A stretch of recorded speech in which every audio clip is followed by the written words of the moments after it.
Greetings, everyone. We will be beginning the lecture in just 2 minutes.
Hello, and welcome to the concluding lecture in the International Committee of the Fourth International's online lectures marking the centenary of the Russian Revolution. My name is Joseph Kishore. I'm the National Secretary of the Socialist Equality Party in the United States, and I'll be moderating today's lecture. Our speaker today is David North, the Chairman of the International Editorial Board of the World Socialist website and the National Chairman of the Socialist Equality Party in the U.S. The title of Comrade North's lecture is The Place of the October Revolution in World History and Contemporary Politics. In our statement at the beginning of 2017, Socialism and the Centenary of the Russian Revolution, the WSWS noted that in this centenary year, there is a profound intersection and interaction between contemporary politics and historical experience. As we consider the world situation and the content of the lectures in this series, this statement is certainly borne out. The issues that we have reviewed, the impact of World War I, the political conflicts that emerged after the February Revolution and continued through 1917, the Marxist theory of the state, the role of the working class in the Russian Revolution, the lessons of October, all have immense relevance for the development of a socialist movement today. These lectures are thus not simply a review of historical events. The study of this revolution is an essential prerequisite for finding an answer to the worldwide crisis of the 21st century. Today's lecture will bring together these themes by reviewing the world historical significance of the October Revolution and its contemporary political relevance. The lecturer, Comrade North, has been a leader of the socialist movement for 4 decades.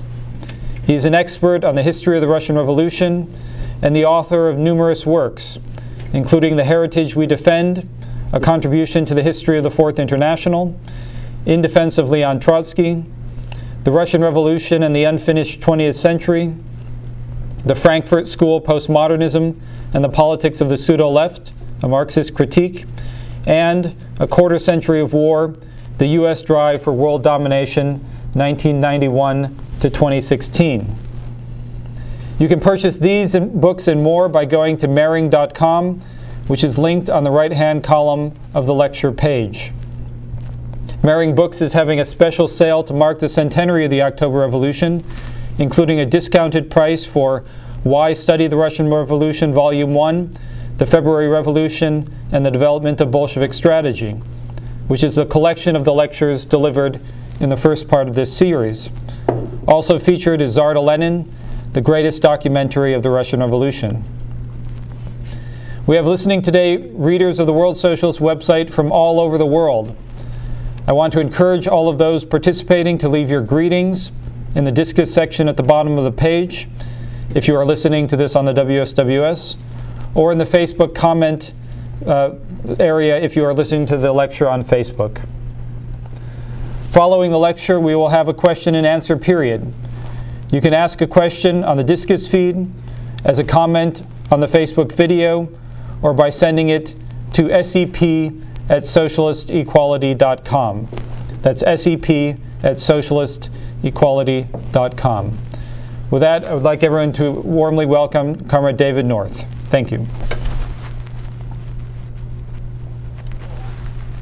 Thank you, Comrade Joe.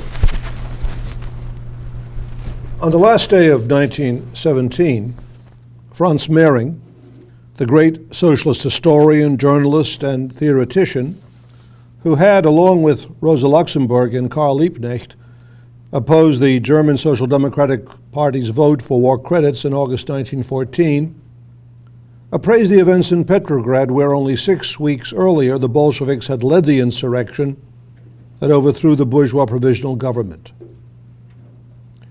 While recognizing the immense political implications of the Bolsheviks' accession to power, Mehring emphasized that what had occurred in Petrograd would likely prove, in time, to have been only the beginning of a protracted and arduous struggle. He wrote, "Revolutions have long breath, if they are real revolutions. The 17th century English Revolution, the 18th century French Revolution, each took about 40 years to work themselves out. And the challenges that confronted the English and even the French Revolution were almost child's play compared to the tremendous problems that confront the Russian Revolution." In fact, the seizure of power, which had been achieved almost bloodlessly in Petrograd, was immediately followed by an uninterrupted succession of political crises. First, there was the conflict over the formation of a government. This was followed soon after by the confrontation with the Constituent Assembly, which the Bolsheviks decided to disperse. Then came the bitter controversy over the negotiations with the Germans and the decision, amidst bitter divisions within the Bolshevik leadership, to accept the drastic concessions demanded by the German imperialists and to sign the peace treaty. By the spring of 1918, Soviet Russia was being engulfed by full-scale civil war. In July, Lenin was shot twice by a member of the Socialist Revolutionary Party, an assassination attempt that he barely survived. Nevertheless, in countless historical narratives, the Bolsheviks are presented as bloodthirsty fanatics, indifferent to even the most reasonable appeals. Their opponents, on the other hand, especially among the Mensheviks, are portrayed as paragons of compromise. This has little to do with reality. Let us review the first of the post-insurrection crises. The Mensheviks and social revolutionary parties demanded at once that the Bolsheviks end their so-called adventure and relinquish power. They declared that they would not even negotiate with the Bolsheviks unless the Military Revolutionary Committee, which had organized the insurrection, was disarmed. Its leaders, such as Trotsky, would receive temporary guarantees for their personal safety until their fate was decided by a future session of the Constituent Assembly. Judging from their insolent demands, it seems that they really did not understand the balance of power in Petrograd. The intransigence of the so-called moderate socialist parties, who were supported by the right-wing leadership of the Railway Workers' Union, known as Vikshel, was encouraged by the presence within the Bolshevik Central Committee of a substantial faction led by Lev Kamenev, who were prepared to make massive compromises in order to broaden the base of the government. In response to the demand by the moderate socialists and the City Duma that Lenin and Trotsky be excluded from leadership positions in a new coalition government, the Bolshevik Central Committee issued a statement in the absence of the two principal leaders of the revolution that, quote, some reciprocal give and take on party nominations was permissible, unquote. As explained by historian Alexander Rabinovich, the position of the Central Committee, which was explicitly reiterated in a subsequent statement by Lev Kamenev, quote, was a signal that Lenin and Trotsky were not untouchable, and that even a Bolshevik majority in a government which included all socialist parties might not be an absolute requirement, unquote. The Menshevik demand that Lenin and Trotsky be excluded from power was, in essence, a call for the political and physical decapitation of the working class. Theodor Dahn, one of the main Menshevik party leaders, actually called for the disarming of Petrograd workers. The anti-Bolshevik frenzy of the so-called moderate socialists frightened a section of the more left-wing Menshevik internationalists led by Martov. One representative of this faction, A.A. Blum, asked the right-wing moderates, quote, "Have you given any thought to what the defeat of the Bolsheviks would mean? The action of the Bolsheviks is the action of the workers and soldiers. Workers and soldiers will be crushed, along with the party of the proletariat." End of quote. Despite the capitulatory sentiments within the Bolshevik Central Committee, there remained strong support for Soviet power among Petrograd workers. Lenin was unyielding in his defense of the insurrection and the establishment of a genuine revolutionary government. In an explosive meeting of the Central Committee on November 1st, 1917, Lenin unleashed a furious verbal assault against Kamenev and other capitulators in the party leadership. He cited reports of the shooting by bourgeois Junker military officers of soldiers taken captive in Moscow, where bourgeois forces were bitterly resisting the revolution.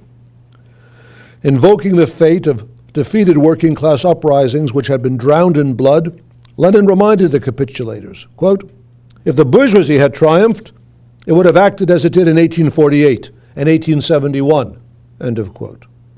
The historical references were to the massacre of Parisian workers by General Cavaignac in June 1848 and the shooting of at least 10,000 workers by the bourgeois army of the Versailles government during the suppression of the Paris Commune in May 1871.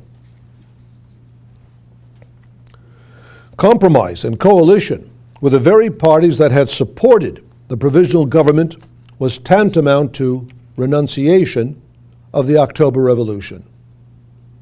Of all the members of the Central Committee, there was only one who unequivocally and forcefully defended Lenin's refusal to accept a coalition with opponents of the insurrection. Quote, "As for conciliation, I cannot even speak about that seriously," Lenin declared. Trotsky long ago said that unification is impossible. Trotsky understood this, and from that time on, there has been no better Bolshevik, end of quote. Lenin insisted that the party was obligated as the leadership of the working class to defend its interests. Answering Zinoviev, who once again was allied with Kamenev in demanding compromise with the right, Lenin stated, "Zinoviev says that we are not the Soviet power. We are, if you please, only the Bolsheviks, left alone since the departure of the social revolutionists and the Mensheviks, and so forth and so on. But we are not responsible for that. We have been elected by the Congress of the Soviets. This organization is something new. Whoever wants to struggle enters into it. It does not comprise the people. It comprises the vanguard whom the masses follow. We go with the masses, the active, and not the weary masses. To refrain now from extending the insurrection is to capitulate to the weary masses. But we are with the vanguard. The Soviets take shape in struggle. The Soviets are the vanguard of the proletarian masses." In support of Lenin's position, Trotsky presented a clear and unsentimental appraisal of political realities. He said, "We are told that we are incapable of building up. In that case, we should simply surrender power to those who were correct in struggling against us. But we have already performed a great labor. We are told that we cannot sit on bayonets. but neither can we manage without bayonets. We need bayonets there in order to be able to sit here. One should imagine that the experience we have already gone through has taught us something. There has been a battle in Moscow. Yes, there was a serious battle with the Junkers there. But these Junkers owe allegiance neither to the Mensheviks nor the Vikshel. Conciliation with the Vikshel will not do away with the conflict with the Junker detachments of the bourgeoisie. No. A cruel class struggle will continue to be waged against us in the future as well. When all these middle-class lice, who are now incapable of taking either side, discover that our government is a strong one, they will come to our side together with the Vikshel.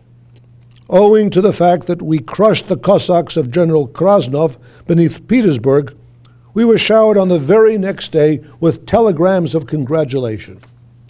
The petty bourgeois masses are seeking that force to which they must submit themselves. Whoever fails to understand this cannot have the slightest comprehension of anything in the universe, and least of all, in the state apparatus. Back in 1871, Karl Marx said that a new class cannot simply make use of the old apparatus. This apparatus engenders its own interests and habits, which we must run up against. It must be smashed and replaced. Only then will we be able to work. If that were not so, if the old Tsarist apparatus suited our new purposes, then the entire revolution would not be worth an empty eggshell. We must create such an apparatus as would actually place the common interests of the popular masses above the proper interests of the apparatus itself. There are many in our midst who have cultivated a purely bookish attitude toward the question of classes and of the class struggle. The moment they got a whiff of the revolutionary reality, they began to talk a different language of conciliation and not struggle. We are now living through the most profound social crisis. At present, the proletariat is effecting the demolition and the replacement of the state apparatus. The resistance on their part reflects the processes of our growth. No words can moderate their hatred of us. We are told that their program is presumably similar to ours. Give them a few seats, and that will settle everything. No. The bourgeoisie is aligned against us by virtue of all its class interests. And what will we achieve as against that by taking to the road of conciliation with the Vikshel? We are confronted with armed violence, which can be overcome only by means of violence on our part. Lunacharsky says that blood is flowing. What to do? Evidently, we should have never begun. Then why don't you openly admit that the biggest mistake we committed was not so much in October, but toward the end of February, when we entered the arena of future civil war? The struggle within the Bolshevik leadership raged for more than a week. It required the greatest effort by Lenin, with Trotsky's support, to overcome the demands for a coalition government with the Mensheviks, social revolutionaries, and other opponents of the Bolshevik-led insurrection of October 24th, 25th. What underlay the conflict within the Bolshevik leadership, which once again brought the party to the verge of a split, was the extent to which a substantial section of the Central Committee remained opposed, not only to the October seizure of power, but to the entire political orientation that had been introduced by Lenin following his return to Russia in April 1917. Kamenev's demand that the Bolshevik Party accede to a coalition, even if that meant barring Lenin and Trotsky from positions in the new government, recapitulated the positions that he had advanced together with Stalin in the immediate aftermath of the February Revolution. Let us recall that prior to the return of Lenin, the Bolshevik Party, under the leadership of Kamenev and Stalin, had adapted itself to the political arrangements that had emerged in the immediate aftermath of the February Revolution. It accepted the authority of the bourgeois provisional government. The newly formed Soviet was to do no more than attempt to assert left-wing influence on the formulation of the policies of the democratically refurbished bourgeois state.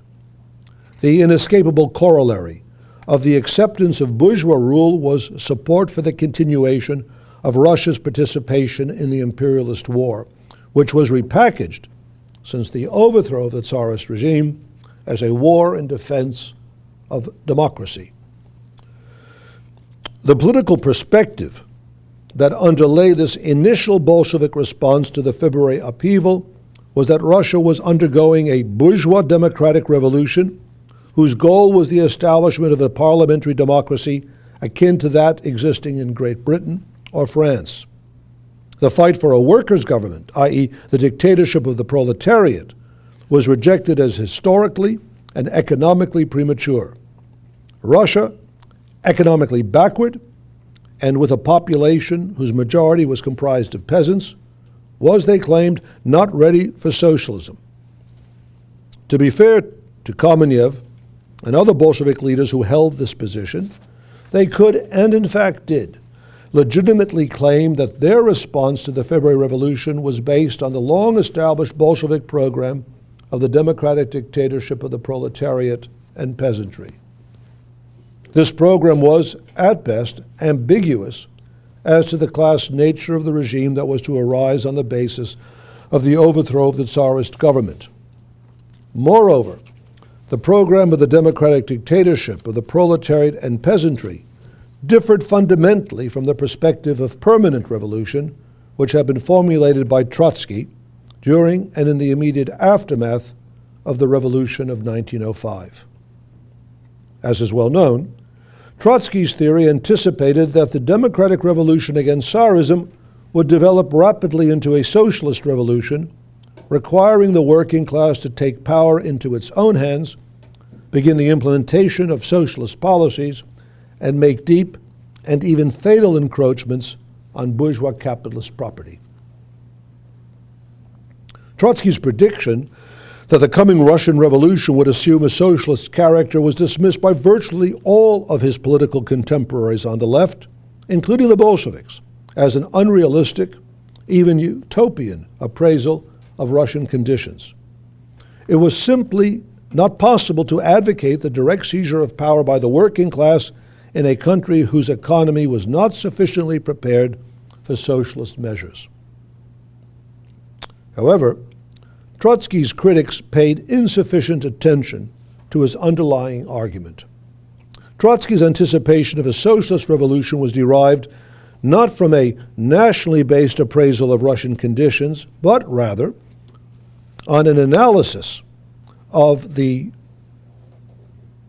20th century development of the capitalist world economy and its impact on the political life of all countries. The global development of capitalism, Trotsky had argued in 1907, quote, has transformed the entire world into a single economic and political organism, unquote. The complex interlocking network of economic relations would inevitably draw all countries, quote, into a social crisis of unprecedented dimensions, unquote. The eruption of the unavoidable crisis would lead to the, quote, radical worldwide liquidation of bourgeois rule, unquote. Trotsky's analysis of the global crisis determined his strategic conception of the Russian Revolution. The international character of the capitalist crisis would open up, open quote, majestic prospects, end of quote, for the Russian working class. Quote, political emancipation led by the Russian working class, Trotsky wrote, is raising the latter to heights that are historically unprecedented, providing it with colossal means and resources, and making it the initiator of capitalism's worldwide liquidation, for which history has prepared all the objective preconditions, end of quote. Prior to 1914, Lenin had rejected the strategic orientation that flowed from Trotsky's theory of permanent revolution. But the outbreak of World War I and the immediate capitulation of the Second International to National Chauvinism had a profound impact on Lenin's conception of the Russian Revolution. to the extent that one event could, quote, change everything, unquote. The outbreak of the World War was such a development. From August 1914 on, Lenin's analysis of the causes of the World War and the betrayal of the Second International became the foundation of his understanding of all political developments. The war was not simply an event, after which, as Karl Kautsky hoped, everything would return more or less to what it was prior to August 1914. The World War signified for Lenin the beginning of a new epoch in world politics. Just 2 years before the war, the delegates attending the 1912 Basel Congress of the Second International had passed a resolution in which they pledged to exploit the crisis created by the outbreak of war to carry out the worldwide liquidation of the capitalist system. One may safely assume that the vast majority of delegates viewed the resolution as nothing more than a politically meaningless rhetorical exercise. Lenin, however, viewed the resolution as a serious statement of policy, binding on all the sections of the Second International. Moreover, as analyzed by Lenin, the war was not an accident, the outcome of the mistakes and miscalculations of one or another national government. The war represented nothing less than a devastating, system-wide disruption of the economic and geopolitical equilibrium of the capitalist imperialist world order. The outbreak of war, drawing millions of people into the vortex of horrific and unprecedented violence, was the response of the capitalist ruling classes of Europe to this system-wide failure.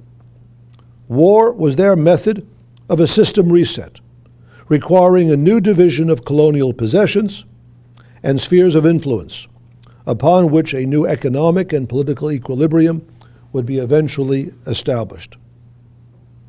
In opposition to the capitalist solution, the necessary and unavoidable response of the working class in all the imperialist countries was world socialist revolution. The systemic breakdown that assumed in the objective practice of the imperialist ruling classes the form of war would assume in the objective practice of the international working class the form of intensifying anti-capitalist class struggle and socialist revolution.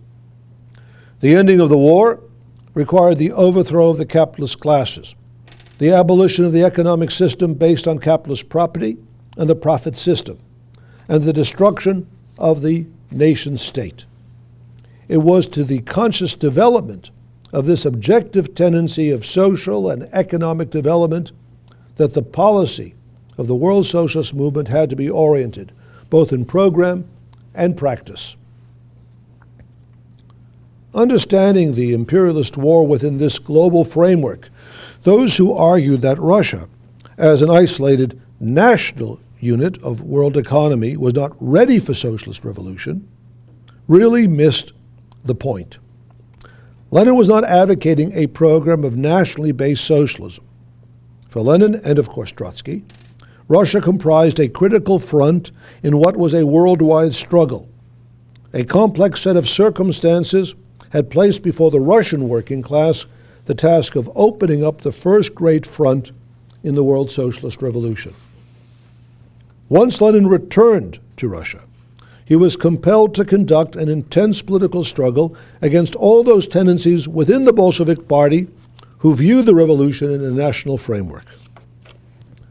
Lenin opened the 7th All-Russia Conference of the Russian Social Democratic Labor Party on April 24, 1917, with the following statement.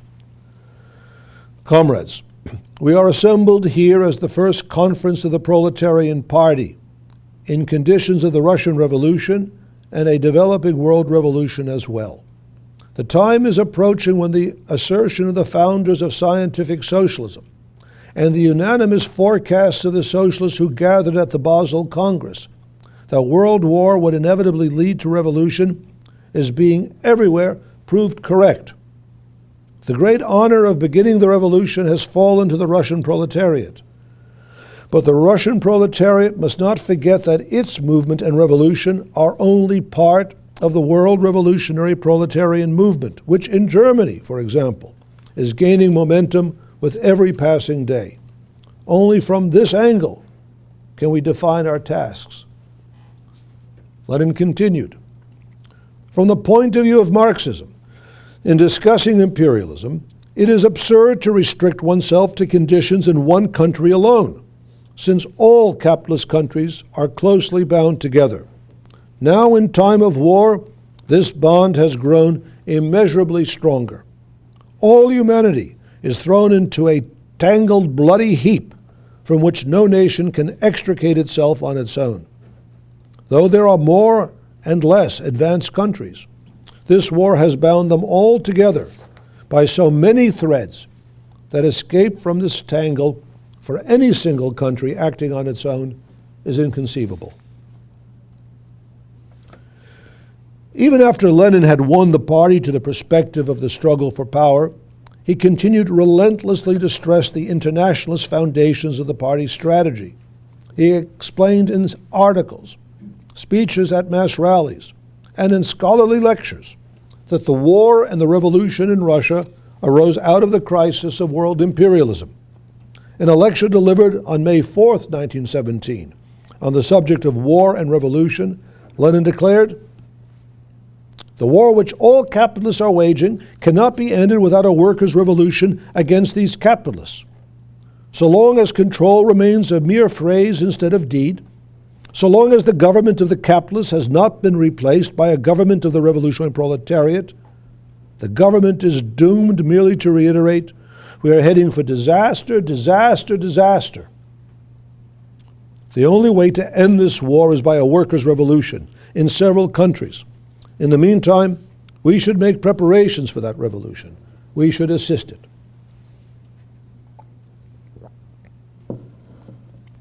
The Bolshevik decision to take power was a demonstration of extraordinary political courage and, one must add, political will, in the best sense of the term. In this historical situation, the Bolshevik will to power was not the expression of any sort of subjective voluntarism, but the necessary alignment of political practice with objective reality. Critics of the Russian Revolution, even those professing sympathy with its socialist aspirations, argued that the decision to take power involved too many risks, calling attention to the fact that Lenin and Trotsky believed that the fate of Soviet Russia depended on the extension of the socialist revolution into Central and Western Europe, and especially Germany. Was it not dangerous, even reckless, to base Bolshevik policy on the conquest of power by the workers of another country? Were the Bolsheviks not placing too great a bet on the successful outcome of the German Revolution? Would it not have been wiser to delay revolutionary action in Russia until the development of the revolutionary movement in Germany made the prospects for success less problematic? This skeptical outlook betrayed a poor understanding of both the historical process and the dynamic of the international revolutionary struggle. In a pamphlet written shortly before the October Revolution, titled, "Can the Bolsheviks Retain State Power?" Lenin mocked those who were only prepared to sanction a social revolution, quote, "if history were to lead it in the peaceful, calm, smooth, and precise manner of a German express train pulling into a station. A sedate conductor would open the carriage door and announce, 'Social Revolutionary Station, alle aussteigen.' Everyone must leave the train." Lenin also cited another argument that was often raised against the taking of power. The revolution would be a highly recommended course of action if the political situation were not so, quote, "exceptionally complicated," unquote. Barely restraining his sarcasm, Lenin replied to the, quote, "wise men," unquote, urging that the Bolsheviks seek and wait for the emergence of an uncomplicated situation. He wrote, "Such revolutions never occur and sighs for such a revolution amount to nothing more than the reactionary wails of a bourgeois intellectual. Even if a revolution has started in a situation that seemed to be not very complicated, the development of the revolution always creates an exceptionally complicated situation. A revolution, a real, profound, a people's revolution, to use Marx's expression, is the incredibly complicated and painful process of the death of the old and the birth of the new social order, of the mode of life of tens of millions of people. Revolution is the most intense, furious, desperate class struggle and civil war. If the situation were not exceptionally complicated, there would be no revolution. If you are afraid of wolves, don't go into the forest. End of quote. History in general, and revolutions in particular, would be very simple affairs if they always offered clear-cut alternatives with absolutely predictable outcomes, and if the most far-sighted and progressive courses of action were always the least dangerous and the least demanding. In reality, great historical projects present themselves in the form of excruciating problems, demanding painful decisions, involving great risks, and requiring immense sacrifices. The October Revolution establishing the first worker state was precisely such a great and, if I may use the word, complicated project. Let us keep in mind certain important conditions affecting the course of events in October 1917 and the months and years that followed. The revolution occurred in the midst of a global conflagration that accelerated the disintegration of a vast and archaic empire that sprawled across 1/6 of the land surface of the earth. The scale of the geopolitical, social, and economic crisis that overwhelmed Russia in 1917 determined the astonishing pace of events between February and October. When Lenin warned of an impending catastrophe in the autumn of 1917, there was not a trace of exaggeration in his choice of words. The bourgeois provisional government and its allies among the Mensheviks and social revolutionaries in the Soviet were unable to formulate, let alone implement, any coherent set of policies to deal with a crisis of such a monumental magnitude. In his only comment on the centenary of the October Revolution, Vladimir Putin voiced the regret that a more peaceful solution had not been found to the crisis of 1917. He said, "We have to ask the question, was it really not possible to develop, not through revolution, but through evolution, without destroying statehood and mercilessly ruining the fate of millions, but through gradual, step-by-step progress?" One can imagine Putin, had he been alive in 1917, as a functionary in some police-connected department of the provisional government, indignant over the popular repudiation of the old institutions of the state, horrified by the violence in the streets, disappointed by the failure of General Kornilov to restore order, and bitterly hostile to the Bolsheviks. An evolutionary and peaceful solution to the crisis was simply not to be found in 1917. The failure of the provisional government and the entire reformist perspective of the moderate socialist leadership of the pre-October Soviets testified to the fact that the crisis could not be solved on a capitalist basis or within the framework of Russian nationalism. The program of world socialist revolution advanced by Lenin and Trotsky was the only viable strategic response to the systemic breakdown that began with the outbreak of the European War. Notwithstanding her own criticisms of certain aspects of Bolshevik policies, Rosa Luxemburg wrote, and I quote, that the Bolsheviks have based their policy entirely on the world proletarian revolution is the clearest proof of their political farsightedness and firmness of principle and of the bold scope of their policies. End of quote. Had history been kinder to the Bolsheviks, the conquest of power by the working class in Germany would have preceded, or at least occurred, simultaneously with the October Revolution. But, as Trotsky was to write, history was not kind. It was a wicked stepmother. The betrayal of the German Social Democratic Party foreclosed that possibility. That betrayal not only delayed the German Revolution, it also introduced confusion and division into the German working class. Particularly in the aftermath of the attempted counter-revolution by General Kornilov in the late summer of 1917, it had become clear that only by overthrowing the provisional government could the revolution be saved.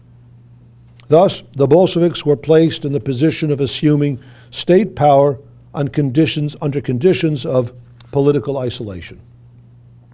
They confronted the dual task of defending the revolution against counter-revolutionary forces within Russia, which received the backing of world imperialism, and at the same time doing all that was possible to advance the cause of the world socialist revolution. These two inseparably connected aspects of their revolutionary policy found expression in the creation of the Red Army and the founding of the Communist Third International. The first Congress of the Comintern was held in Moscow in March 1919. The next three Congresses, whose debates and resolutions remain to this day essential elements of the theoretical and political education of revolutionary Marxists, were held on an annual basis in 1920, 1921, and 1922. The survival of the revolution, particularly under conditions of the defeats suffered by the working class beyond the borders of the Soviet Union, would not have been possible without the creation of the Red Army. And here it is necessary to refer, if only briefly, to the critical role of Trotsky as Commissar of War and the Red Army's principal commander. Historian Jonathan D. Smeal, the author of a valuable study of the Russian civil wars, he uses the plural, writes that, quote, Trotsky's transformation from a propagandist with a few months' experience as a war correspondent in the Balkans in 1912 to the organizer of a multi-million-strong army was remarkable, end of quote. Smeal calls attention to, quote, Trotsky's ability to inspire loyalty, unquote, and to his, quote, ability to choose wise advisors, unquote, as important characteristics of his leadership. In another study, Colonel Harold W. Nelson, who taught at the United States War College, stressed Trotsky's exceptional skills as a military strategist and leader. Quote, he had a more perfect understanding of the need for speed rather than tactical victories, and he sensed the importance of massing troops in the critical theater rather than detaching troops to take political objectives, unquote. His earlier writings on the Balkan Wars revealed an intense interest in the impact of war on those who were compelled to fight.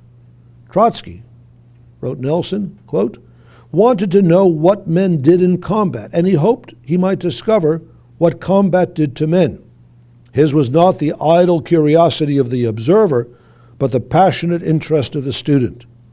This passionate interest in vital social problems was Trotsky's nature, and he studied war with the same consuming desire that he had brought to his earlier contacts with economics, language, and revolutionary theory, end of quote.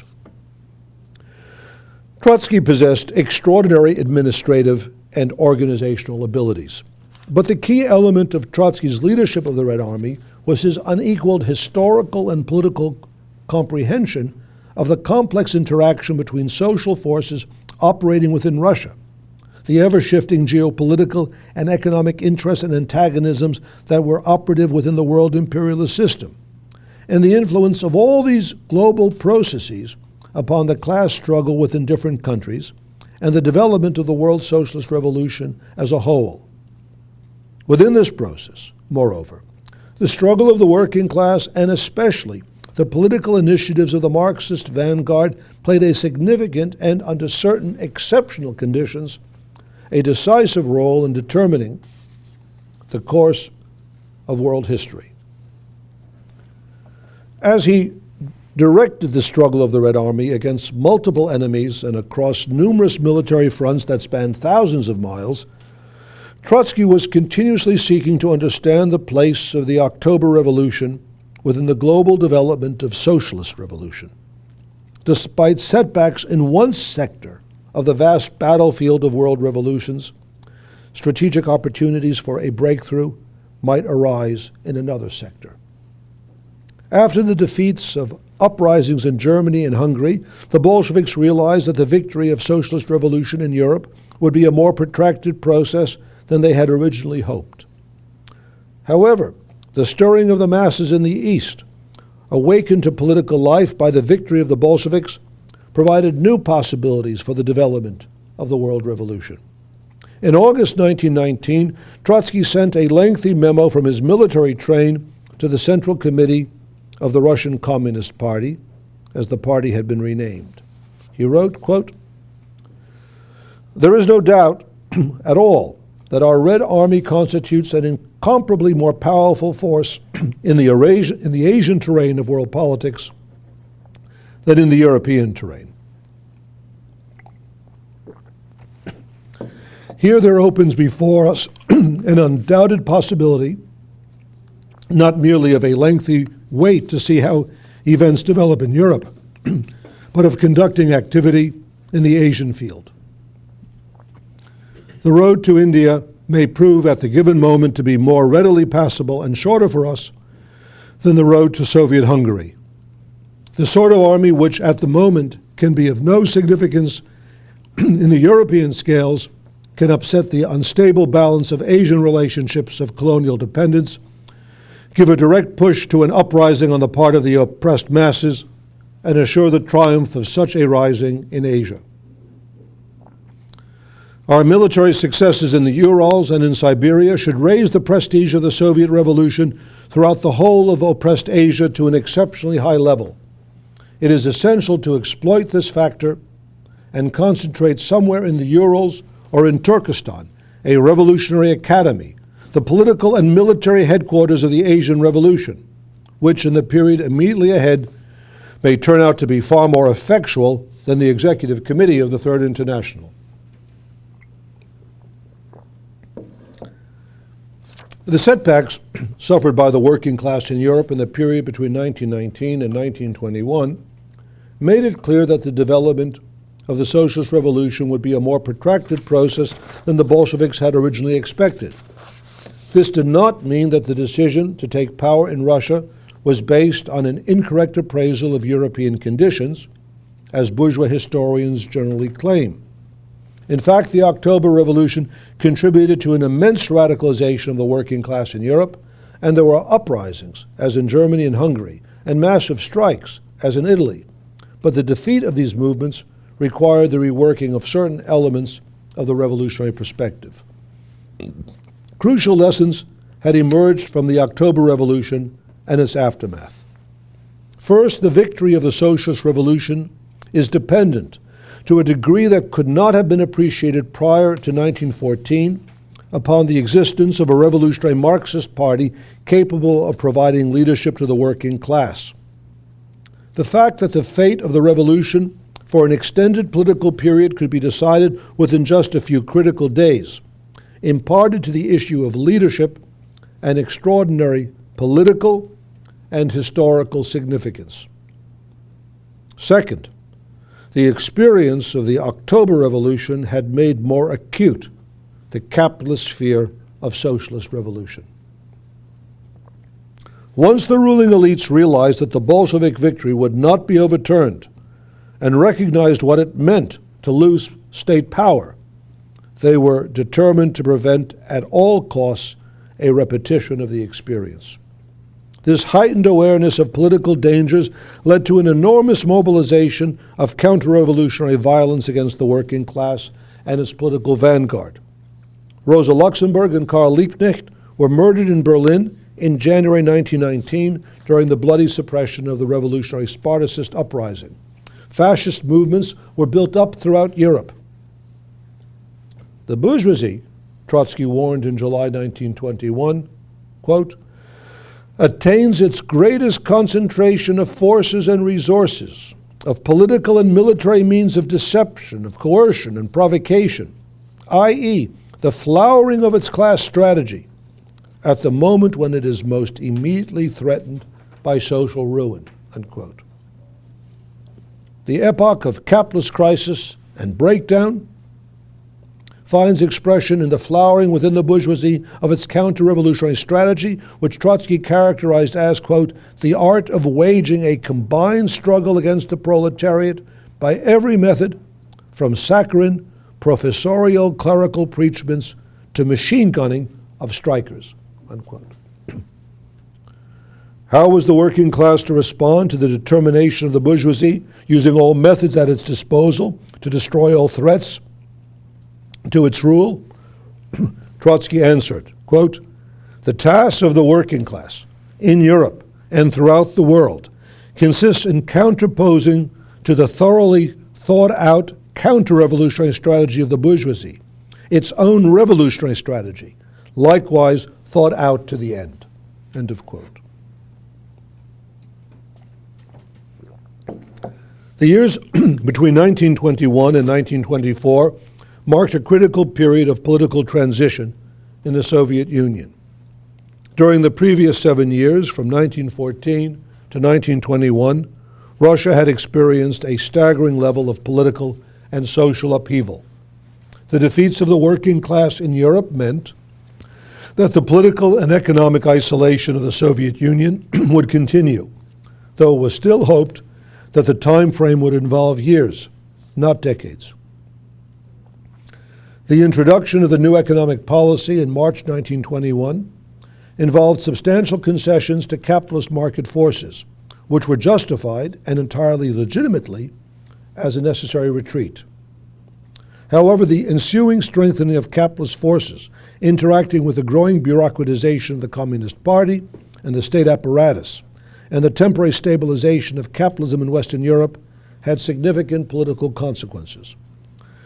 By late 1922, there were growing indications that the revolutionary spirit present in the early years of the Soviet state was ebbing. This found political expression in the resurgence of national chauvinist tendencies within the party leadership. Lenin had suffered a serious stroke in May 1922 and did not return to political activity until October 1922. He was shocked by the change in the political environment within the party leadership. Lenin vehemently objected to Stalin's disrespectful treatment of representatives of the Communist Party of the Soviet Georgian Republic and described him as a great Russian chauvinist bully. In one of his last political acts, in March 1923, Lenin threatened to sever all personal relations with Stalin. But just a day later, he suffered a massive stroke that ended his political life. On January 21st, 1924, Lenin died. In October 1923, the Communist Party squandered another major revolutionary opportunity in Germany. Another major failure occurred in Bulgaria. These defeats were widely interpreted as the end of the period of revolutionary upheavals in Central and Western Europe that had begun 6 years earlier in Russia. Within the Russian Communist Party and broad sections of the working class, there was a loss of confidence in the possibility that a victorious revolution in a major capitalist country would end the isolation of Russia and provide resources for the development of a socialist economy. With Lenin now removed from the scene, Leon Trotsky, who more than any other leader personified the link between October and the World Socialist Revolution, was increasingly isolated within the Russian Communist Party. The publication of his Lessons of October in the autumn of 1924, in which the leader of the insurrection reviewed the political struggles within the Bolshevik Party that preceded the insurrection, unleashed a venomous political attack on Trotsky and the theory of permanent revolution. Not only was Trotsky's central role in the organization and success of the insurrection and the subsequent victory of the Red Army over counter-revolutionary forces denied, his enemies in the political committee of the Communist Party principally Kamenev, Zinoviev, and Stalin, claimed that his theory of permanent revolution was a revision of what was now being referred to as Leninism, and had nothing whatsoever to do with the strategy pursued by the Bolshevik Party in the preparation of the struggle for power. Lenin's political struggle against the line of Kamenev and Stalin in April 1917 was dismissed as nothing more than a minor squabble. They claimed that the perspective introduced by Lenin's April theses developed logically from the old Bolshevik program of the democratic dictatorship of the proletariat and the peasantry, and had nothing whatsoever to do with the conceptions of Trotsky's theory of permanent revolution. The era of the big lie had begun. A lengthy report given by Kamenev in November 1924, entitled Trotskyism or Leninism, initiated the unrestrained falsification of history, aimed at discrediting and demonizing Trotsky. This was to become the chief characteristic of Soviet political life. Trotsky, Kamenev asserted, quote, did not understand the basics about the Leninist theory of the relations between the working class and the peasantry in the Russian Revolution. He did not understand this even after October, and he did not understand it at each turning point made by our party, when it maneuvered to achieve the dictatorship of the proletariat without any separation from the peasantry. He had been prevented from understanding this by his own theory, which, in his opinion, had been confirmed entirely. If Trotsky's theory had proven correct, this would have meant that any kind of Soviet power in Russia would have long ceased to exist, unquote. The political and theoretical essence of Kamenev's assault on Trotsky and the denunciation of the theory of permanent revolution was an attempt to restore, within the context of the new economic policy, the nationally oriented perspective that had been rejected in 1917. Kamenev's attack was directed above all against Trotsky's insistence on the primacy of the perspective of world socialist revolution in the determination of national policy. Kamenev objected to Trotsky's theory of revolution because it, quote, would make the workers' government in Russia wholly dependent on the immediate proletarian revolution in the West, unquote. What was particularly objectionable about Trotsky's theory, Kamenev asserted, was its insistence that there can be no solution to the problem of Russia's capitalist development, quote, within the framework of a national revolution, unquote. Kamenev's denunciation of Trotsky in November 1924 cleared the way for Stalin's explicitly nationalist revision in December 1924 of the perspective and program of the October Revolution. In an article titled The October Revolution and the Tactics of Russian Communists, Stalin called attention to Trotsky's pamphlet, Our Revolution, published in 1906, in which Trotsky had written, quote, without the direct support of the European proletariat, the working class in Russia cannot remain in power and convert its temporary domination into a lasting socialist dictatorship. Of this there cannot for one moment be any doubt, end of quote. Stalin continued. What does this quotation mean? It means that the victory of socialism in one country, in this case Russia, is impossible without direct state support from the European proletariat, that is, before the European proletariat has conquered power. What is there in common between this theory and Lenin's thesis on the possibility of the victory of socialism, quote, in one capitalist country taken separately, unquote? Clearly, there is nothing in common.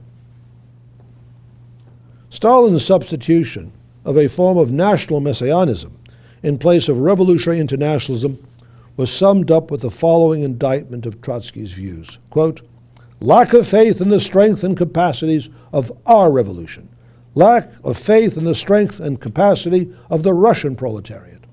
That is what lies at the root of the theory of permanent revolution, end of quote.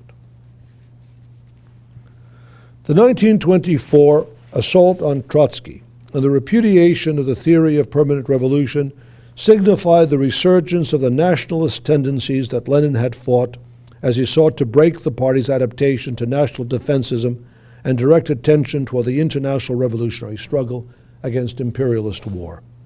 The promulgation of the program of socialism in one country marked a decisive step in the alienation of the Soviet Union from the world socialist revolution from which it had emerged. As Trotsky had warned, this nationalist regression, which found political support in a rapidly growing bureaucratic elite, separated the fate of the Soviet Union from the fight for world socialism. The Communist International, which had been founded in 1919 as the central strategic headquarters of the world socialist revolution, was degraded into an appendage of the Soviet Union's counter-revolutionary foreign policy. Trotsky's expulsion from the Soviet Union in 1929 symbolized the rupture between the bureaucratic regime and the world socialist revolution. Ensconced in his Kremlin office, Stalin ruled a national state with the support of the secret police.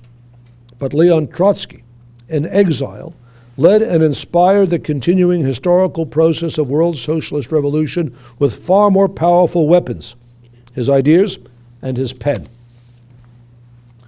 Stalin's treacherous and disorienting policies led to devastating defeats of the working class in Germany, France, Spain, and many other countries during the 1930s. Within the Soviet Union, the counter-revolutionary nationalist reaction assumed the form of the destruction of the entire generation of Marxist-educated workers, party activists, and revolutionary intellectuals and artists who had been politically educated on the basis of socialist internationalism. The Moscow trials and the Great Terror between 1936 and 1940 was a form of political genocide, specifically targeting for physical annihilation all those who had been identified with the internationalist program and intellectual culture upon which the founding of the Soviet Union had been based. It is critical to understand the relationship between the October 1917 revolution and the Soviet Union. The latter emerged out of the former, but the October Revolution and the Soviet state were not co-equal phenomena. The October Revolution marked the beginning of the historical epoch of world socialist revolution.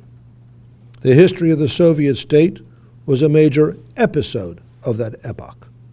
The recognition of the distinction between the October Revolution as the expression of an epoch and the creation of the Soviet state as a specific political episode was reflected in political language.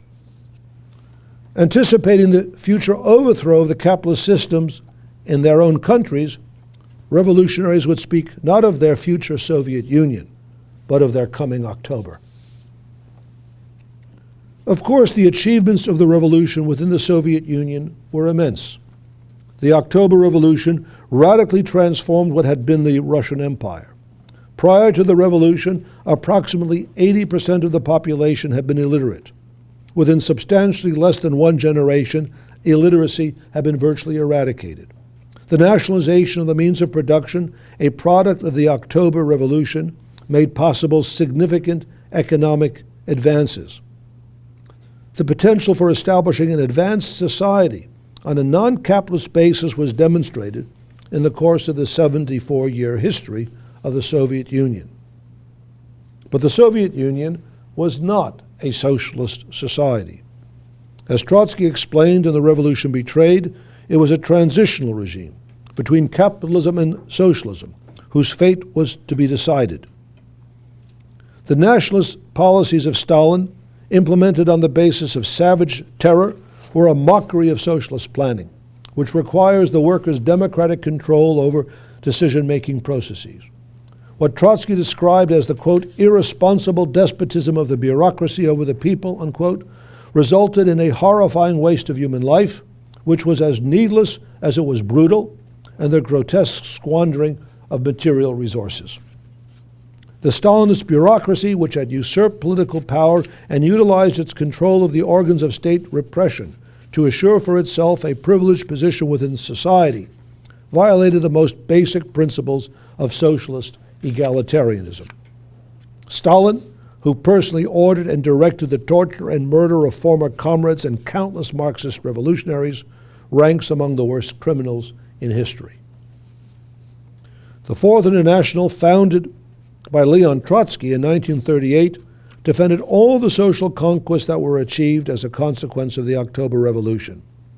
But its defense of those achievements, that is, the elements of social and economic progress made possible by the revolution, was carried out on the basis of implacable opposition to the Stalinist regime by fighting for its political overthrow. What we have celebrated this year is the centenary of World Socialist Revolution. It is within this historical context that we have explained and examined the momentous events that occurred in Russia between February and October 1917. These lectures have provided a vital and political and intellectual antidote to the endless falsifications and slanders of the reactionary academics and the anti-socialist mass media. The dissolution of the Soviet Union in 1991 was hailed as a momentous victory for world capitalism. At long last, the specter of communism and socialism had been eradicated. History had come to an end. The October Revolution had run its course and ended in ruins. Of course, such proclamations were not supported by a careful examination of what occurred during the previous 74 years. No account was given of the enormous achievements of the Soviet Union, which included not only its central role in the defeat of Nazi Germany in World War II, but also the immense advances in the social and cultural conditions of the Soviet people. But aside from its efforts to obliterate from collective memory all recollection of Soviet achievements, the essential falsification of 20th century history has been the effort to define the fate of socialism on the basis of a nationalist narrative of the October Revolution, in which the Bolshevik seizure of power is presented as an aberrant, illegitimate, and even criminal event in Russian history. The original Bolshevik conception of October must in turn be either ridiculed or ignored. No enduring historical and political relevance can be attributed to the October Revolution. This reactionary narrative aimed at divesting the October Revolution of all legitimacy and relevance depends, however, on one small thing. The world capitalist system has resolved and transcended the contradictions and crises that gave rise to war and revolution in the 20th century. It is precisely here that the efforts to discredit the October Revolution and all future efforts to realize socialism fall apart. The quarter century that has passed since the dissolution of the USSR has been marked by intensifying political, social, and economic crisis. We live in an age of perpetual war. Since the initial U.S. invasion of Iraq in 1991, the number of lives destroyed by American bombs and missiles easily surpasses 1 million, with geopolitical conflicts intensifying. And even today, there is growing talk of the possibility of another war in the Middle East. The outbreak of a third world war is seen more and more as inevitable. The economic crisis of 2008 exposed the fragility of the world capitalist system. Social tensions are mounting against the backdrop of levels of inequality that are the highest in a century. The 3 richest people in the United States, it has recently been reported, possess greater wealth than the bottom 50% of this country's people. The rich are not merely different. They all but live on a different planet, utterly remote from the reality that the great mass of people live and experience every day. The ruling elites themselves know that this state of affairs cannot go on forever. The ideas and ideals of social equality and democratic rights are too deeply embedded in mass consciousness. As the traditional institutions of bourgeois democracy are unable to bear the pressure of escalating social conflict, the ruling elites turn ever more openly to authoritarian forms of rule. The Trump administration is merely one disgusting manifestation of the universal breakdown of bourgeois democracy. The role of the military, police, and intelligence agencies in the running of the capitalist state is becoming ever more open. Throughout the centennial year, innumerable articles and books have been published whose aim is to discredit the October Revolution. But the declarations of the irrelevance of October are belied by the tone of the hysteria that pervades so many of these denunciations. The October Revolution is treated not as a historical event, but as an enduring and dangerous contemporary threat. The fear that underlies the denunciations of the October Revolution found expression in a recently published book by a leading academic specialist in historical lying, Professor Sean McMeekin. He has written, and I quote, "Like the nuclear weapons born of the ideological age inaugurated in 1917, the sad fact about Leninism is that once invented, it cannot be uninvented. Social inequality will always be with us, along with the well-intentioned impulse of socialists to eradicate it. If the last 100 years teaches us anything, it is that we should stiffen our defenses and resist armed prophets promising social perfection." Armed prophets. It occurs to me that the first volume of the Trotsky biography written by Isaac Deutscher was titled "The Prophet Armed." In an essay published in the New York Times on October 27th, columnist Bret Stephens, who was an enthusiastic supporter of the invasion of Iraq in 2003 and all subsequent American wars, he warned, quote, "Efforts to criminalize capitalism and financial services also have predictable results. A century on, the bacillus of socialism isn't eradicated, and our immunity to it is still in doubt." End of quote. On the centennial anniversary of the October Revolution, the anti-Marxist hysteria of the ruling elites acquired a distinctly homicidal character. Finally abandoning the post-1991 pretense of the irrelevance of socialism, the New York Times published a column by Simon Sebag Montefiore, the author, as it so happens, of an admiring biography of Stalin. He wrote, and I quote, "The October Revolution organized by Vladimir Lenin exactly a century ago is still relevant in ways that would have seemed unimaginable when the Soviet Union collapsed. 100 years later, as its events continue to reverberate and inspire, October 1917 looms epic, mythic, mesmerizing. Its effects were so enormous that it seems impossible that it might not have happened the way it did. The provisional government should have found and killed Lenin, but it failed to do so. He succeeded." End of quote. With this statement, published in the most influential American newspaper, the difference between liberal anti-communism and fascism is all but obliterated. Lenin, who was the popular leader of a mass working-class movement, should have been murdered.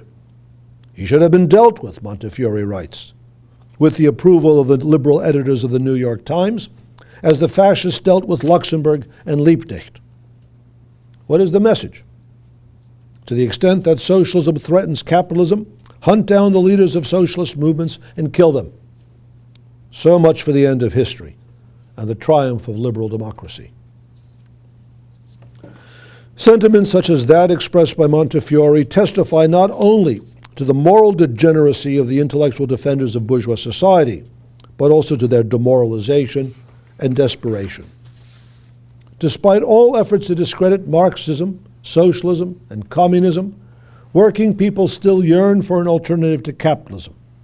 A newly published poll shows that among American millennials, people below the age of 28, a greater percentage would prefer to live in a socialist or communist society than a capitalist one. Franz Mehring was right. Revolutions have long breaths. The October Revolution lives not only in history, but in the present. Throughout the centenary year, the International Committee of the Fourth International has celebrated the anniversary of the October Revolution by studying and explaining its origins and significance. It has conducted this important historical work as the only political tendency in the world that represents the program of international socialism upon which the October Revolution was based. The Fourth International is the contemporary expression of the program of world socialist revolution. In the present period of insoluble capitalist crisis, this program once again is acquiring intense relevance. We call on workers and youth throughout the world to join with us in the fight for world socialism. Long live the example of the October Revolution.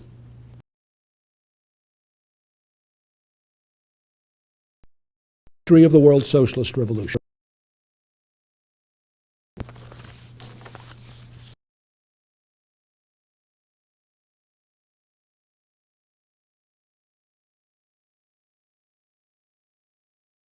Lecture. It's clear that the great historical traditions of Marxism of the Russian Revolution are represented today by the International Committee of the Fourth International. I would say that if the leaders of the Russian Revolution were able to listen in on this event, they would recognize in it the internationalist perspective for which they fought, both in the content as well as in the form. This lecture today is a truly global event. We have greetings and comments from the United States, the United Kingdom, Australia, where it's quite early in the morning, Sri Lanka, where it's quite late at night, Germany, Bulgaria, Canada, India, France, New Zealand, Turkey, from South America, from Italy, and many, many other countries. It is, in fact, a global celebration of the October Revolution. We'll now begin taking questions for David North. You can leave your questions in the discus feed at the bottom of the lecture page on the World Socialist website or on the Facebook comment feed, or you can send them by email to sep@socialistequality.com. Before we proceed, however, to questions, I want to ask everyone who's listening in today to take a moment and make a donation to the World Socialist website. There's a button on the side of the page, or you can go to wsws.org/donate. As Comrade North said in the lecture, the ruling class is terrified of the example of the Russian Revolution, and the statements from these columnists brought together are really extraordinary. Another one that wasn't cited is a recent column by Anne Applebaum, in which she says that even small left-wing groups and the growth of their influence cannot be counted out. She says if the ruling order is corrupt enough and people are angry enough, extremists can suddenly step into the center where no one expects them. And she concludes her column by saying, we are not prepared, that is the ruling class. Of course, the ruling class is taking measures to block the development of a socialist movement in the working class, and in particular, to block the World Socialist website. The WSWS has launched a campaign against censorship by Google, which has been aimed at preventing readers all over the world from gaining access to left-wing, anti-war, progressive views, and in particular, the World Socialist website, which since Google implemented new search algorithms in April has seen its traffic from Google searches fall by 75%. Indeed, if you were to make a search right now for October Revolution, you would not find material from the World Socialist website, despite the fact that you would not find this lecture, despite the fact that this is the most comprehensive lecture on the centenary, reviewing the events of the October Revolution and its significance. You will not find it on Google. Socialism Socialist previously would have returned the World Socialist website earlier this year, now do not. This is a part of a broader campaign by the ruling elite to censor the internet and prevent workers and young people from having access to socialism. And there is great interest in socialism. Comrade North referred to the poll showing that more young people support socialism and communism than capitalism. And why not? 3 billionaires now in the United States control more wealth than half the world's population. There's growing opposition to social inequality, war, and political dictatorship. That opposition has to find expression. And we need your support. We're engaged in a fight against censorship, a fight to bring a socialist perspective to workers and young people all over the world. We're having meetings throughout the United States and internationally on the Russian Revolution and the centenary of October. We've had very successful meetings of more than 100 people in California,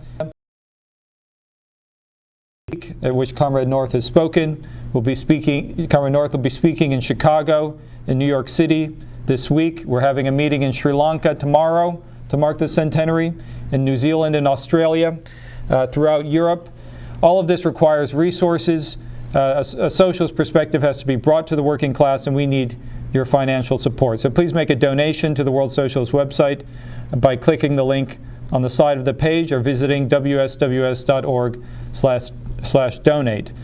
Beyond joining, we want you to sign up to become involved. Join a section of the International Committee of the Fourth International, the International Youth and Students for Social Equality. Join the Socialist Equality Party. Now is the time to take an active role in the fight for socialism. Bring this perspective to the working class all over the world. With that, we would like to now move to questions. There's many that have already come in. I begin to read some of them. I would encourage, as I said, our listeners to leave your questions for Comrade North in the comments section. Perhaps I could begin with this one from Lee. He asks, what is the relationship between the historical falsification that came out of people like Kamenev's mouth and the Stalinist bureaucracy and current historical falsification of the Russian Revolution? Did, for example, the false notion that Leninism was different than Trotskyism originate in Russia? One of the remarkable developments in the aftermath of the dissolution of the Soviet Union was that so many of the lies that had been developed under the Stalinist regime against Trotsky was simply imported into American and British and German universities, take the most prominent, at once. One might have thought that with the end of the USSR and the end of the Stalinist regime and with the opening of archives, finally one could have an objective and honest account of Trotsky's role in the October Revolution.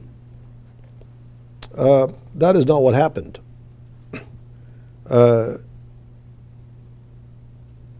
What then occurred was what can almost appears as a systematic, organized campaign of historical falsification and slander. For example, and of course we've written on this, from out of England itself within the space of just a few years, 3 almost identical biographies by British historians, Ian Thatcher, Geoffrey Swain, and Robert Service, came out denouncing Trotsky, utilizing many of the old lies which have been developed under the Stalinist regime. This was, so there, yes, there is a very, very definite link between the two. And we have seen this repeatedly throughout this year. Another interesting element of this is that many of those who are most vicious in their denunciation of socialism and their denunciation of Trotsky are quite enthusiastic and admiring of Stalin.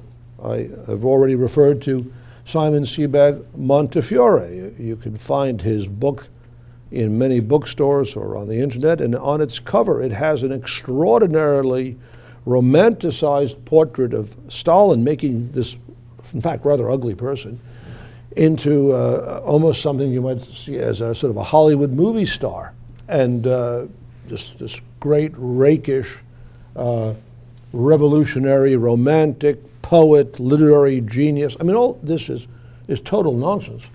And yet, it is not surprising because it has generally been the case that bitter anti-communists and anti-Marxists are drawn and attracted to Stalin. It's well known that Hitler himself had great admiration for Stalin, and even suggested that if the Nazis won the war against the Soviet Union, they would keep Stalin in power. They thought that he was the type of man who would be still useful in dealing with residual communist sympathies in the USSR.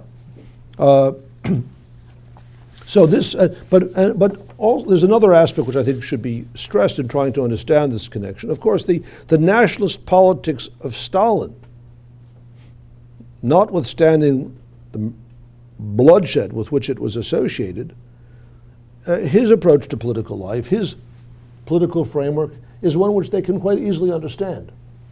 Trotsky's principled politics based on a theoretical insight into historical laws, into the complexities of the world economic processes.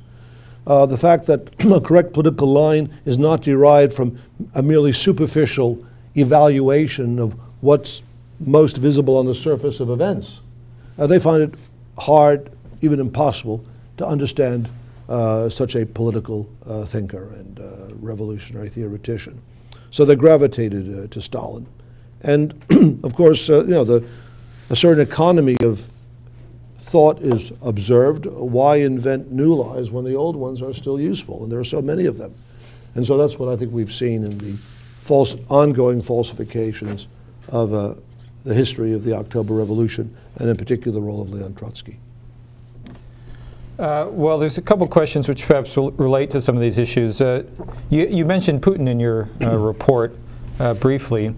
There's a question here from Ivana who asks, what are the current attitudes towards the Russian Revolution within Russia? By this, I don't just mean the attitude of the Russian bourgeoisie, but also the working class. Related to some of the points you were just making, Henry asks, what can be learned from Trotsky's inability to prevent the rise of Stalinism? Is there a lesson here for workers? Well, to the first of the two questions, one thing one must understand that there has been, not only has there been so much falsification, well, as a consequence of the decades and decades of falsification, Russian workers and those who live in what was once the Soviet Union really have very little knowledge of their own revolution. There is a terrible absence of historical knowledge. It's, in a sense, almost worse than amnesia, because what they do know is, for the most part, false, wrong. When I first went to the Soviet Union, just shortly before its 2 years before its dissolution in 1989, that was a point at which there was enormous interest emerging about the October Revolution. If one would even begin to talk to Trotsky, about Trotsky, on a street corner, a crowd would very rapidly gather. The Soviet bureaucracy was, of course, terrified by such a development, and that very growing interest in a past which had been concealed was a factor in the determination to proceed rapidly with the dissolution of the USSR in 1991. So there was this terrible absence of political knowledge. Once when I was in post-Soviet Russia, I was in a restaurant, and two young people were talking to each other at the next table, and one said to another, you lie like Trotsky. So I asked him, what did he mean by that? And he said, well, that's a saying. Trotsky always lied. I said, do you know who Trotsky was? He barely knew who Trotsky was. But Stalinist lies had been so inculcated into the, you might say, social culture of the country that it gravely undermined the ability of masses of people to really understand what was taking place. There was no broad desire for the dissolution of the USSR, but the scale of lies and falsification and confusion really proved to be a crippling factor for the masses of the USSR, and the working class was deprived of really the perspective and knowledge it required to block the destruction of the USSR. That is the consequence of lies. Lies have a real political impact. Now, on the question of the term Trotsky's inability to prevent the rise of Stalin, well, Trotsky was often asked, or one question he was frequently confronted with was, well, how did he lose power, or why did he lose power? And he said, well, people tend to think when they ask this type of question that you lose power like you lose a watch. You misplace it, you leave it somewhere. What underlay the rise of Stalin to power were profound shifts in the world political situation and the reflection of those shifts within the Soviet Union itself. The defeat of the working class in Germany. In particular,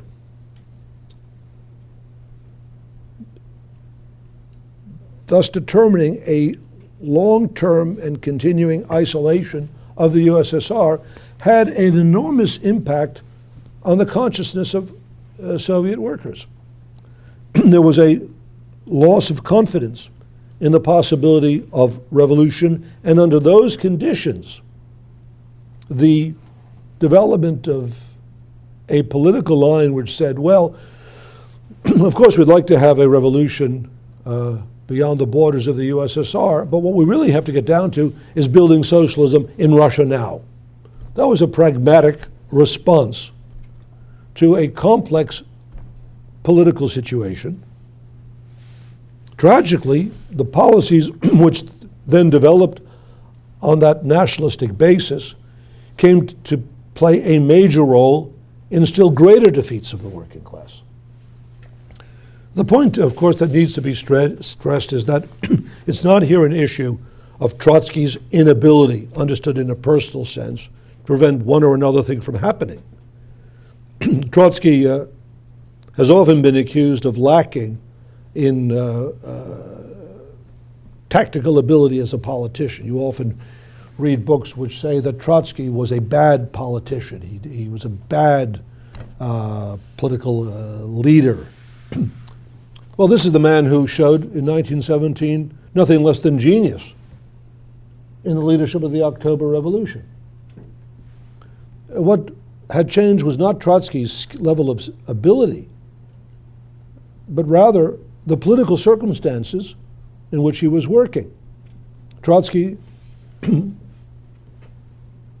said, there are different stages in revolution.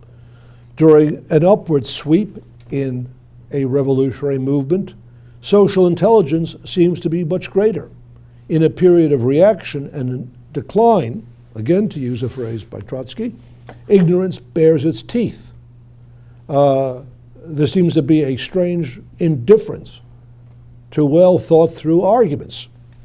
Now the period of Thermidor, that is the nationalist reaction against the perspective of world revolution, was embedded in far-reaching objective circumstances, and that is what ultimately determined the fate of the Trotskyist movement, the left opposition within the USSR. Again, just to conclude this question, in an article entitled "Against the Stream," against the current, Trotsky said, if one ship goes down in a storm, you might say, well, the captain of that ship was not particularly capable, or perhaps he was incompetent. But if 10 ships go down, we'll say, well, the storm was too powerful. The current of the times were too great. They couldn't be resisted. And that was a circumstance, I think, which Trotsky found himself in 1920s and 1930s. It was a period of the greatest defeats in history of the working class. The rise of fascism in Germany, in Spain, in Italy. Those were the conditions which determined in the final analysis the defeat of Trotsky's program, the defeat of Lenin's program.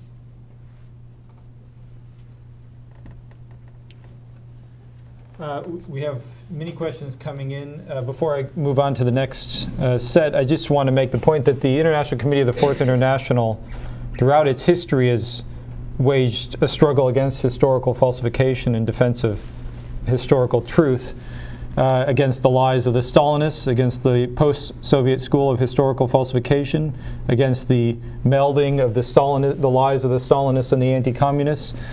Comrade North has written many books and essays which take up these historical issues in greater detail. I would urge our listeners to purchase copies of these works if you don't have them already, in particular In Defense of Leon Trotsky and the Russian Revolution and the Unfinished 20th Century. These volumes and the others that you see on the screen there are available at Mering Books. That's mering.com, or the link on the side of the webpage. There's a couple questions that have come in which address issues of political leadership, which I perhaps could ask together. Alex asks, could David North please elaborate on the point Lenin made in opposition to the Kamenev-Zinoviev faction in the run-up to the October Revolution, particularly in regard to the latter's overestimation of the counter-revolutionary forces arrayed against them? Why did Lenin state that these arguments ignored historical factors in their assessment? And then Josh asks, one of the major lessons of the Russian Revolution seems to be the absolute need for a revolutionary leadership, a Bolshevik-style party. The absence of this party in Germany was decisive in the defeat of the German Revolution and the isolation of the Soviet Union. Could you elaborate on the reasons for the absence of a proper revolutionary leadership in Germany, despite the presence of Karl Liebknecht and Rosa Luxemburg?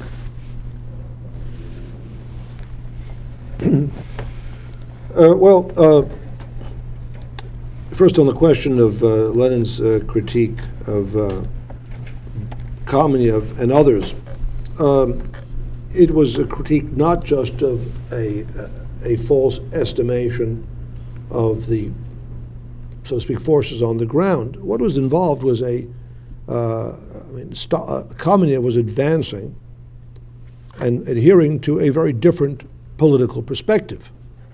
It is clear if one sees the entire evolution of Kamenev, which was, of course, ended tragically in 1936 when he and Zinoviev were murdered. They were among the first defendants in the first Moscow trials. But Kamenev never accepted the theory of permanent revolution. Even when, in 1926, when the unified opposition was formed and Zinoviev and Kamenev belatedly gave support to Trotsky's opposition to the Stalinist bureaucracy, they still retained differences with the theory of permanent revolution. So this nationalist orientation underlay their overestimation of the power of the bourgeois forces in Russia in 1917. For all of their later talk again, and particularly Kamenev, of the Trotsky's underestimation of the peasantry, it was in September 1917 that Kamenev seemed to miss entirely a major political development, which was the uprising of the peasantry throughout much of Russia, which very much changed the balance of forces between the proletariat and the opponents of a seizure of power. So I think in considering Kamenev's tactical appraisals, I think one has to see them in relationship to the fundamental political conflict that raged throughout 1917, that is, the conflict over basic perspective. Was Russia passing through a democratic revolution, or was Russia the launching pad of a world socialist revolution? In other words, Lenin and Kamenev, in a certain sense, saw themselves dealing with very different phenomena. They had identified, they saw very different processes involved. For Kamenev, it was a fight to secure the victory of the democratic revolution. But what Lenin was saying was, well, this is not really what we're confronted with. What we're confronted with is the world socialist revolution, which compels us to orient our party toward power. Now, again, there are, I think, some subtle issues involved here. The question of orientation, it's not a matter of imposing a subjectively designed scheme on events. Lenin said, look, this is what is really happening. We must be prepared for it. A proletarian revolution is now developing in Russia. It is part of a world socialist revolution. What you are advancing completely ignores that process. It means we are not prepared for it. We will not act for it. Therefore, and this is precisely what happened in Germany in 1923, an objectively revolutionary situation emerged. But the political leadership did not recognize it. They underestimated it. And certainly there were leaders of the German Communist Party in 1923, such as Brandler, who could not bring themselves to accept Trotsky's insistence that they were confronting a revolution, that it would be possible to take power. There was Heinrich Brandler came for talks in Moscow, I think it was in August or September 1923. And there were talks to discuss the preparation of the seizure of power. And when he left, when he was leaving Moscow, Trotsky accompanied Brandler to the station. He embraced him and he said, now go and do it. You can do this. And Brandler said, yes, yes, yes, got back. And once he was in the environment and confronting all the skepticism and doubts, his confidence in the possibility of a successful revolution evaporated, and literally he called it off in the last minute. Instructions in Hamburg, where the workers had not received the instructions that the revolution had been called off, they went into insurrection, they were isolated, and were defeated. So these were critical issues. And now, as for the question of why the absence of leadership, the case of Germany is obviously one of the most significant. There was a massive working class movement and a powerful socialist tradition. Millions of workers were involved in the socialist movement.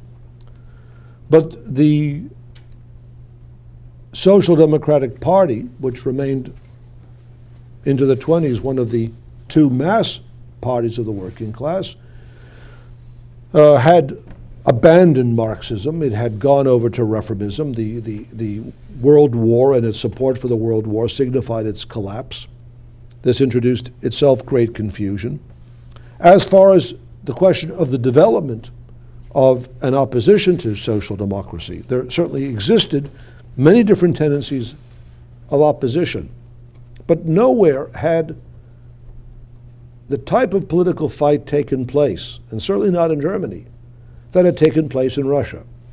The Mensheviks, as a political tendency, were in many respects the political equivalent of the Social Democratic Reformists. But between 1903 and 1914, Lenin had waged an implacable fight to expose the essential class significance of revisionism. And he clarified within the working class and within a substantial section of the working class, not yet hundreds of thousands, but in a very significant section of advanced workers, he had clarified the basic political issues separating revolutionary Marxism from the revisionism that was sweeping through the workers' movement in the early part of the 20th century, the growing reformist tendencies. And in this way, the Bolsheviks were prepared. And even though there emerged within the Bolshevik Party in the beginning of, in February and March, what you could call a Menshevik, left Menshevik tendency. The traditions of the party were such that Lenin could evoke those traditions. He could invoke the experiences through which the party had passed and explain to the party membership, the vanguard of the most advanced elements of the Russian working class, the relationship of the fight he was conducting to the antecedent struggle against Menshevism. In other words, he really had shown that what they were fighting in Menshevism was a petty bourgeois democratic tendency. And this reorientation of the Bolshevik Party then placed it objectively in alignment with the developing movement of the working class. This is a concept which I think I would urge all listeners to really think about. We're talking of how a revolutionary party, through a political struggle, which at times might appear quite abstract, is actually orienting itself. It's directing itself to a political process which, in the first instance, might not appear apparent. But the line of the Bolshevik Party to, first of all, recognize that what it was at stake was not a democratic revolution, but a social revolution, meant that the struggles of the working class, as they evolve, found conscious expression, and this came to be realized by more and more workers, in the program of the Bolshevik Party. Now that was prepared on the basis of a lengthy political struggle. Nowhere else, and this was you might say, the political genius of Lenin, and the unique character of Lenin's work in the period prior to 1914, even though certain issues of perspective, particularly democratic dictatorship, remained. But the genius of Lenin's work was that he had developed you might say, a politically unique conception of the significance of the struggle of political tendencies, of differences which arise between parties and within parties. You might say that for Lenin, everything had a broader meaning. Arguments expressed, or many arguments, or could prove to express profound political differences. Lenin saw in the discussions that take place within parties, not to mention the conflict of political tendencies, a reflection of social processes taking place among millions of people. And so this was really a unique conception of politics. It was, of course, rooted in Marxism. It had many antecedents in the writings of Marx and Engels.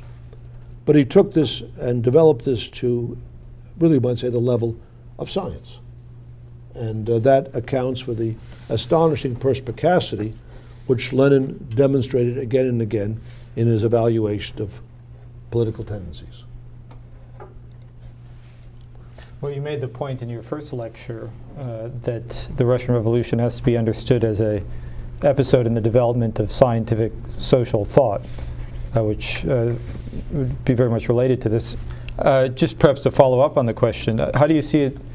How do you see this as related, or perhaps elaborate a little bit on Lenin's philosophical work prior to the revolution? Because, of course, he spent a lot of time on matters of philosophy and theory. Well, that's of course that's a sort of a universe of a question. I mean, Lenin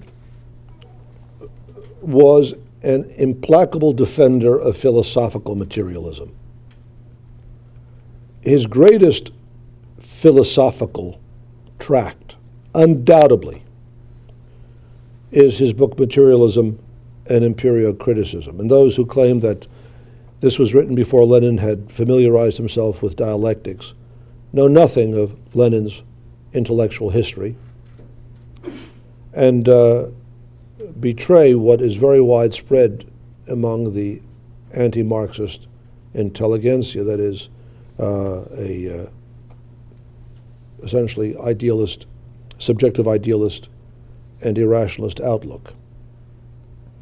Now, in that work, as Lenin defined the relationship of materialism, or clarified the relationship between materialism and the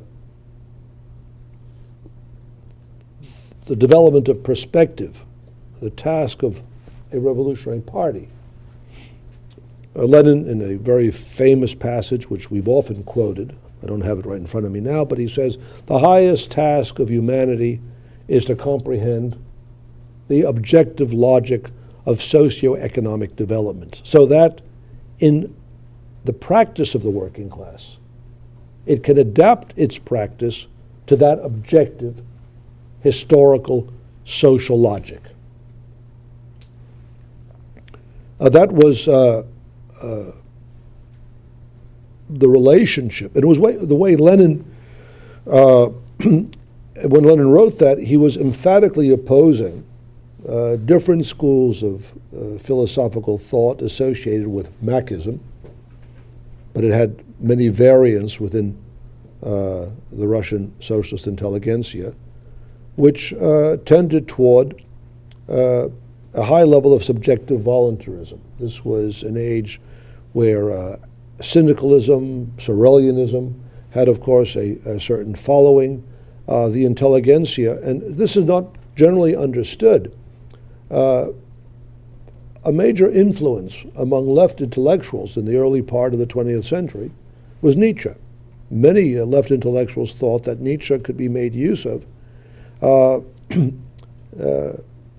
for left-wing purposes. This was, of course, entirely wrong, and the futility of such an approach was to be demonstrated in the course of political developments and, of course, of tendencies and of individuals who were influenced by Nietzsche.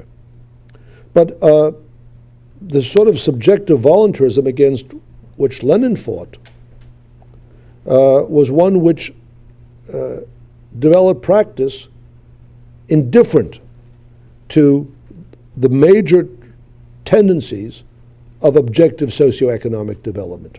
And just in this regard, obviously in the course of the year, we've all been rereading Lenin very carefully. I've been reading many of his works.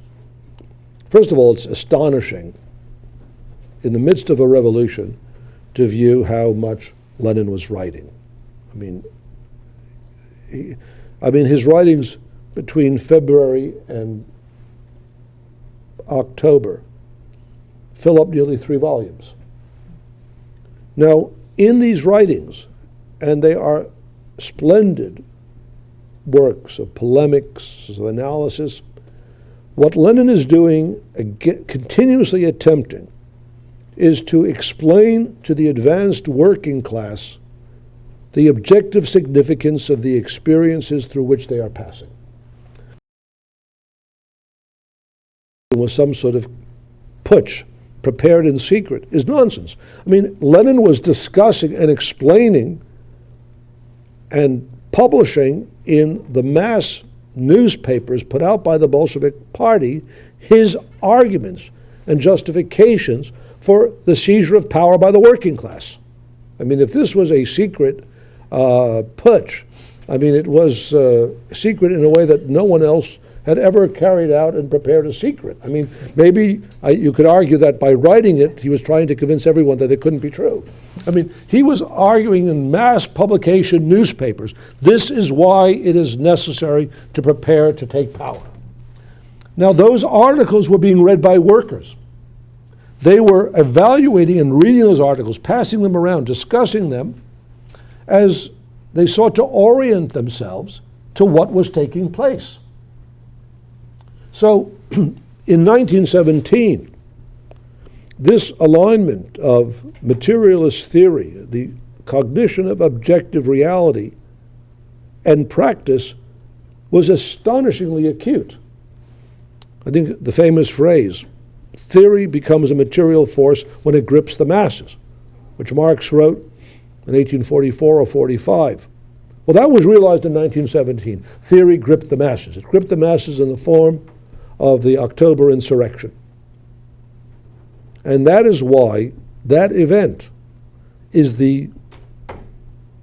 represents the highest stage ever attained in conscious social practice.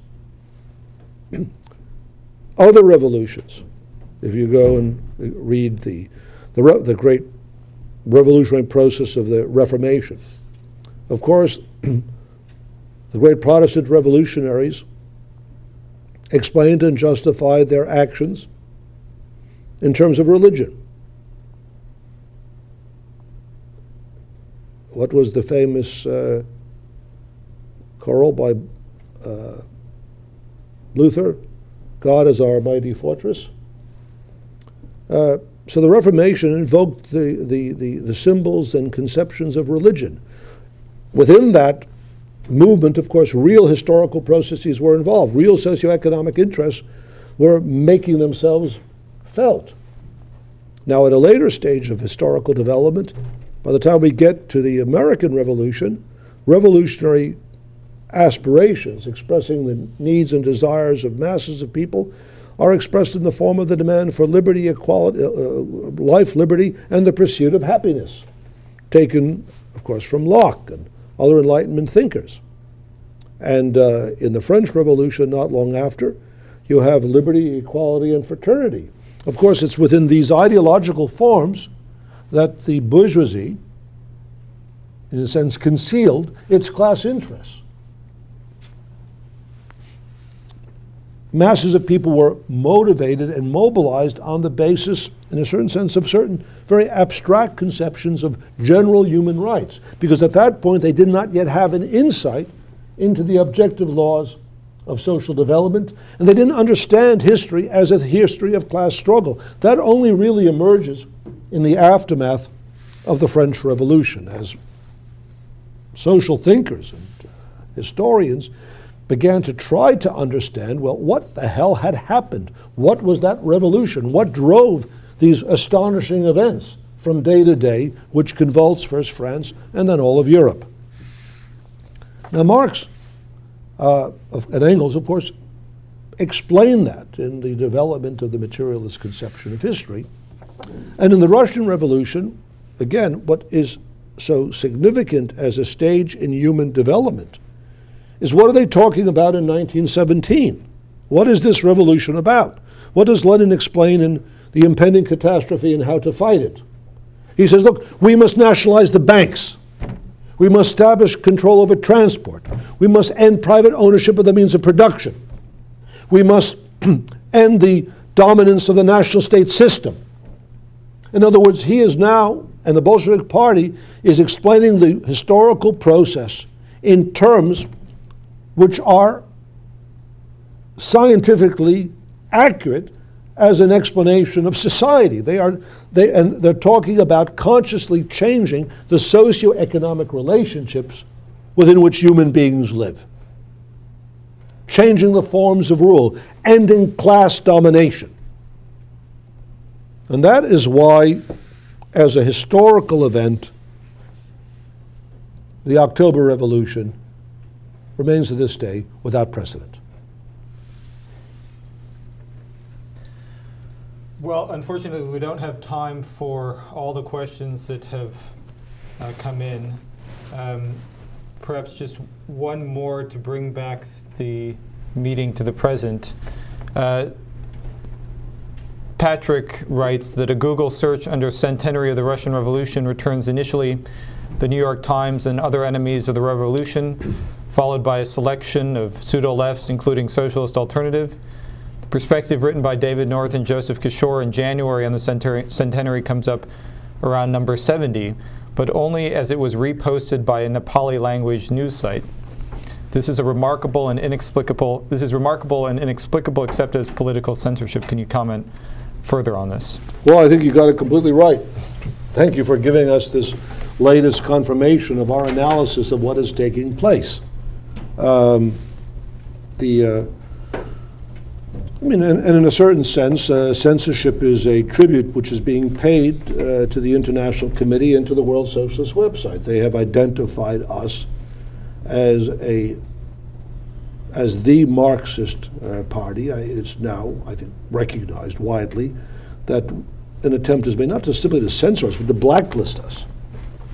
I was going to use this in a subsequent article, but since I have an audience here, the Bible says, search and ye shall find, seek and ye shall find. Google says, search and you shall not. You're not going to find the World Socialist website.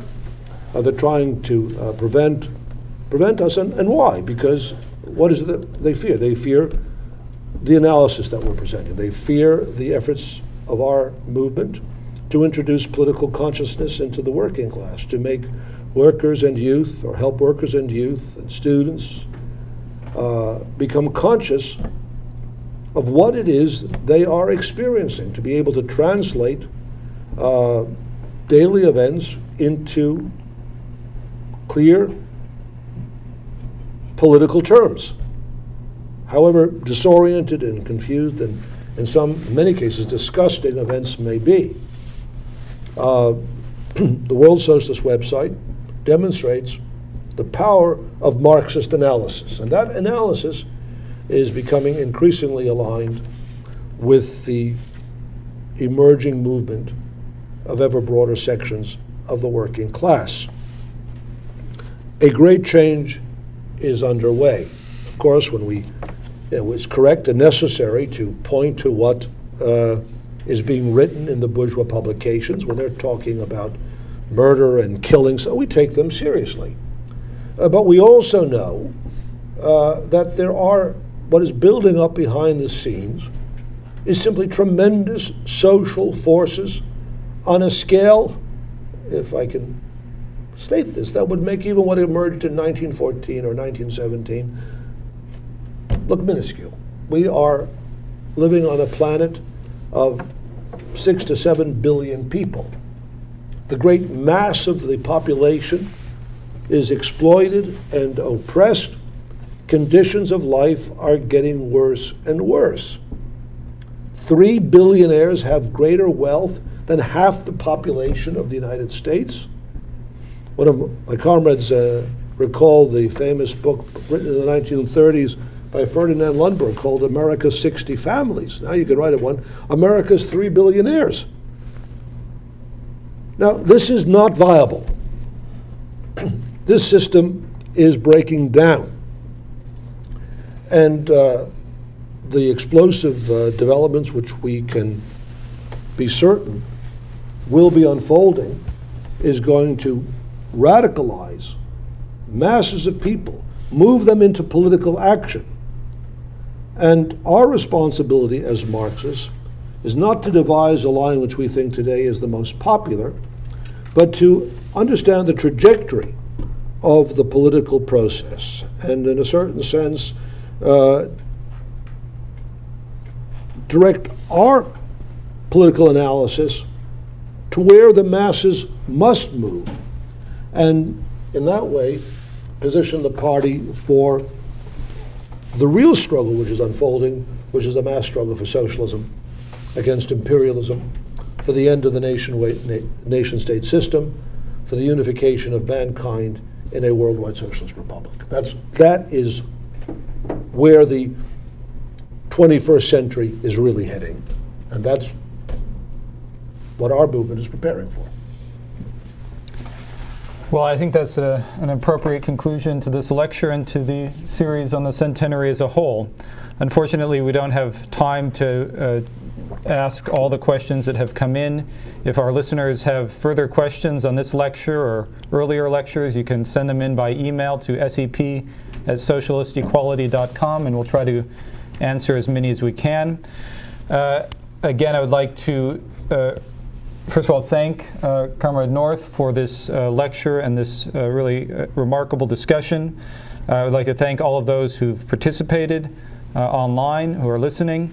I'd like to encourage everyone, again, who's participating to make a donation to the World Socialist website and to join the International Committee of the Fourth International, to join the Socialist Equality Party and the IYSSE, and take up the fight for socialism today. There's links on the page. You can go to wsws.org. So again, thank you everyone for participating. Thank you, Comrade North, and good evening, good morning, or good afternoon, wherever you may be. Thank you.